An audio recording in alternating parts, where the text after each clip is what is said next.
Bienvenue Philippe Jarouski. Vous venez nous présenter votre DVD, La Voix des rêves, et 2 albums dans lesquels résonne cette voix aiguë de contre-ténor, cette voix splendide, une sonorité bien sûr étrangement féminine. Je me suis demandé quand votre voix, la voix actuelle, vous est apparue, Philippe. À quel moment? Vous voulez dire la voix parlée? Ouais. Non, la voix chantée. La voix chantée.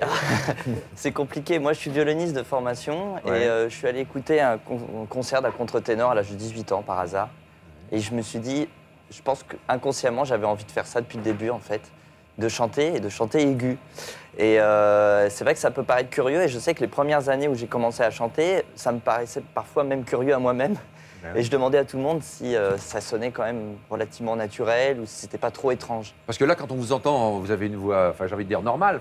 Oui, bien sûr. Ouais, mais alors, comment on la trouve, cette voix aiguë? C'est-à-dire que vous l'aviez déjà, vous chantiez, je sais pas comment... En fait, on utilise, pour simplifier, si vous entendez une chanteuse d'opéra, je sais pas, on peut citer Nathalie Dessay, par exemple. Quand elle parle, on va dire, avec sa voix parlée également, pas avec sa voix chantée. Donc en fait, c'est 2 mécanismes. Et c'est vrai qu'on a plus l'habitude d'entendre un homme chanter dans ce qu'on appelle la voix de poitrine, c'est-à-dire celle qui est proche de la voix parlée.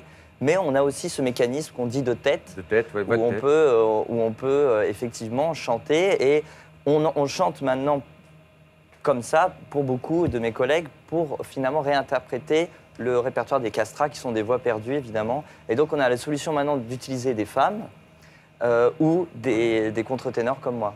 On va vous entendre, hein, pour que nos téléspectateurs entendent cette voix quasi angélique. On va vous entendre dans un extrait de votre DVD, donc avec un air de Monteverdi et un autre de Reynaldo Hahn.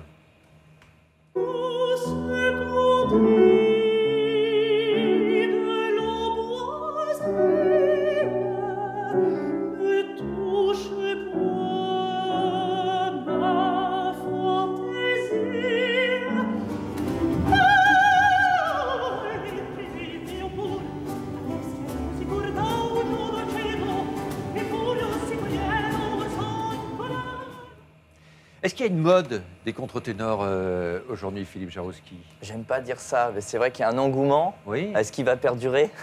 C'est ça le problème. Ça serait bien pour vous. J'espère que c'est pas une mode.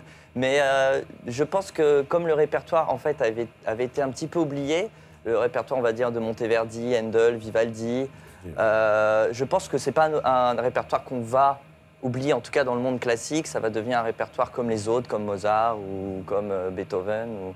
Et du coup, je pense qu'on aura, j'espère, dans le futur, encore besoin des contre-ténors. Et en plus, s'ouvre à nous une nouvelle voie, c'est qu'il y a beaucoup de compositeurs qui s'intéressent à cette voie-là, pour le jeu effectivement, le jeu un peu, on dit voix des gens, voix sexuée, entre hommes, femmes, enfants, et ça intéresse beaucoup de librettistes, d'opéra ou de compositeurs.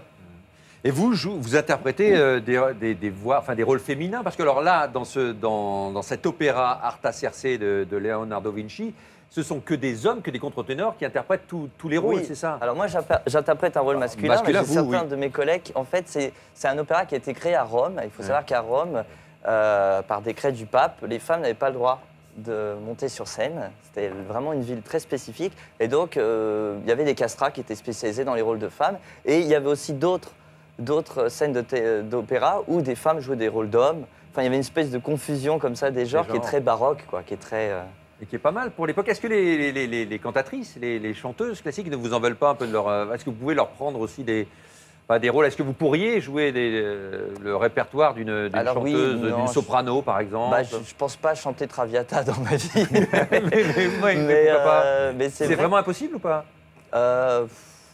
Oui, non, ça serait, là pour le coup, ça serait pas très, d'abord historique, et puis faudrait faire une version totalement déjantée, alors à ce moment-là, pourquoi pas? Pourquoi pas? Pourquoi pas? Pourquoi pas, Gildas? Est-ce que vous êtes déjanté, Philippe Jarouski? Je ne sais pas si je suis déjanté. Mais non, mais peut-être pas d'apparence comme ça, mais quand on vous voit chanter, on vous a vu tout à l'heure, il y a quelque chose de déjanté. Vous avez inventé presque le transgenre, en fait. C'est vrai que finalement, c'est vrai, je me suis jamais fait la réflexion, mais finalement, il y a un côté très décalé et qui peut déranger aussi. C'est que c'est une voix qui dérange, qui plaît. J'ai des gens qui sont très fans de cette voix et des gens qui ne supportent pas, c'est épidermique. Et ça me plaît aussi beaucoup, cette idée-là. Et je disais c'est transgenre parce que ce n'est pas une voix de femme, ce n'est pas une voix d'enfant, ce n'est pas une voix de castrat, mais ce n'est peut-être pas non plus une voix d'homme, finalement. Comment vous dialoguez justement avec votre virilité? parce que vous fascinez beaucoup les gens. Oui. Vous vous fascinez presque vous-même. On vous voit jouir presque sur scène tellement vous prenez plaisir à être. Non, mais tellement vous prenez plaisir à être chanteur. Et en même temps, voilà, vous dérangez. Comment vous discutez avec votre virilité Et vous?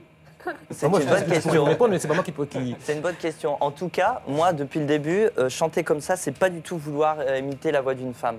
C'est-à-dire, effectivement, c'est laisser. Pour moi, c'est la voix qui est la plus facile pour faire de la musique. Et effectivement, vous avez raison, il y a quand même une jouissance physique. Oui. C'est une voix qui résonne beaucoup dans les résonateurs de tête.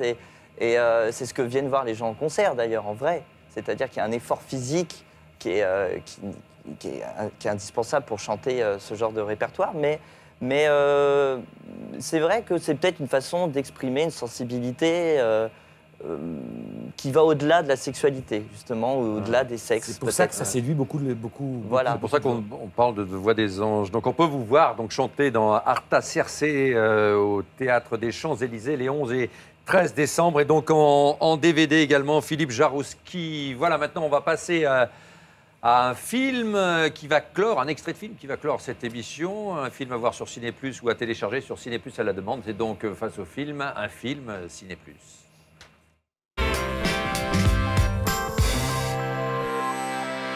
Alors c'est vous tous qui allez choisir l'extrait que l'on va voir. Il y a 3 films au choix. Il y a Les Fils de l'Homme d'Alfonso Cuarón avec Clive Owen et Julianne Moore notamment. Il y a Raison et Sentiment de Ang Lee avec Emma Thompson, Hugh Grant, Kate Winslet. Il y a également Les Demoiselles de Rochefort de Jacques Demy avec Catherine Deneuve et Françoise d'Orléac. Alors Afsia Herzi, vous choisissez Les Demoiselles de Rochefort, Raison et Sentiment ou Les Fils de l'Homme? Raison et Sentiment. Raison et Sentiment pour Afsia. Yam. Les Demoiselles de Rochefort. Les Demoiselles de Rochefort pour Yam. Moi Lina. aussi, Les Demoiselles de Rochefort. C'est vrai que vous avez une sœur aussi qui joue dans le film. Raison et Sentiment. Raison et Sentiment. Ah, on est en égalité entre là, c'est pas mal. De Marseille, Raison et Sentiment, c'est vrai. Philippe. Moi, j'ai prêché pour celui qui n'a pas encore été élu, donc Les Fils de l'Homme. Les Fils de l'Homme, là, ça va devenir compliqué. Alors attention, ce que vous allez choisir, Michel. De Rochefort. Les Demoiselles de Rochefort pour Michel. Ce sera donc Les Demoiselles de Rochefort, les sœurs jumelles. Pardon. Et sous le signe des Gémeaux qui vont clore cette émission. Je vous rappelle donc la sortie le 12 décembre d'Héritage, premier film réalisé par Yam Abbas avec également Afsia Herzi, formidable dans ce film. Lina Soualem, une découverte, mais qui va reprendre ses études, et produit par Robert Guédiguian. Le même jour sortira également Télé Gaucho de Michel Leclerc, avec Eric Almostino, Maïwen, Félix Moati, Sarah Forestier, Emmanuel Béard, Zindine Soualem et Samir Ghesmi. Et puis vous allez prendre des vacances prochainement, je crois. Philippe, 8 mois de vacances. Donc il y a les concerts les 11 et 13 décembre au Théâtre des Champs-Élysées et il y a le DVD et plusieurs albums pour entendre cette voix exceptionnelle. Gildas, Yam est aussi au théâtre. Actrice internationale qui joue en France en ce moment une Phèdre contemporaine, notamment à Toulouse au mois de décembre, à Nantes au mois de janvier, mais vous passerez aussi par Los Angeles et New York, je crois. Une Phèdre, vous revisitez le mythe de Phèdre. Oui. Et Marseille. Et Marseille, pardon. Marseille aussi, toujours. Marseille, 2013. Merci et salut à tous les Marseillais. Merci Yam Abbas, merci Afsia Herzi, merci Lina Soualem, merci Robert Guédiguian, Philippe Jarouski, Michel Leclerc. La semaine prochaine, on se retrouve avec l'équipe du film Main dans la main de Valérie Donzelli, avec notamment Valérie Lemercier. À bientôt sur Ciné+. Je vous rappelle que vous pouvez retrouver cette émission sur allociné.fr, canalplus.fr, myciné+, avec également toutes les coulisses concoctées par Jean-Luc Brunet. Pour connaître toutes les autres sorties de la semaine, je vous rappelle la Semaine Cinéma, présentée par Hélène Verbois. Je vous embrasse. À bientôt à tous. Bon film.